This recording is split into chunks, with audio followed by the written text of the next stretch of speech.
పవిత్ర రంజాన్ పండుగ సందర్భంగా Sanath Nagar division lily Nagar కు చెందిన Bharatiya Janata party senior leader Vellala Rammohan, division పరిధిలోని అల్లావుద్దీన్ కోటి, అశోక్ కాలనీ, బల్కంపేటలకు చెందిన 100 మంది పేద ముస్లింలకు రానున్న రంజాన్ పండుగను దృష్టిలో పెట్టుకుని వారికి కావలసిన రేషన్ కిట్స్, చీరలు అందజేశారు.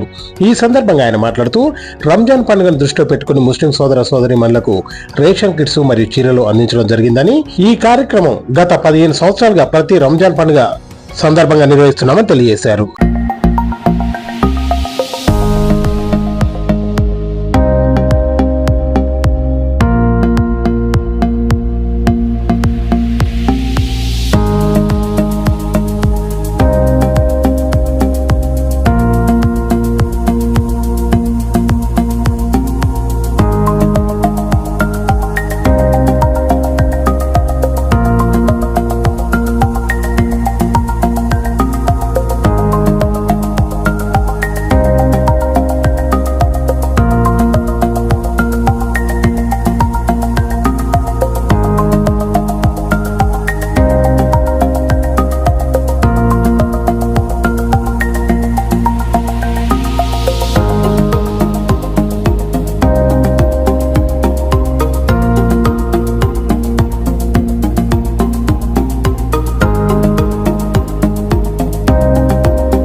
ఈరోజు ఇక్కడ మైనారిటీలకి రేషన్ మరియు శారీస్, అంతేకాకుండా వాళ్ళకి డ్రై ఫ్రూట్స్ అవి పంచడం జరిగింది.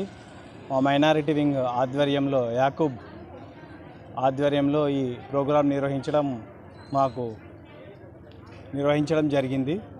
మరి ఈ ప్రోగ్రాంకి Sanath Nagar, DNM colony, Ashok colony, Allauddin Koti నుంచి మహిళలు పెద్ద ఎత్తున రావడం జరిగింది. దాదాపుగా 100 మందికి మేము ఈరోజు ఈ కార్యక్రమం నిర్వహించడం జరిగింది.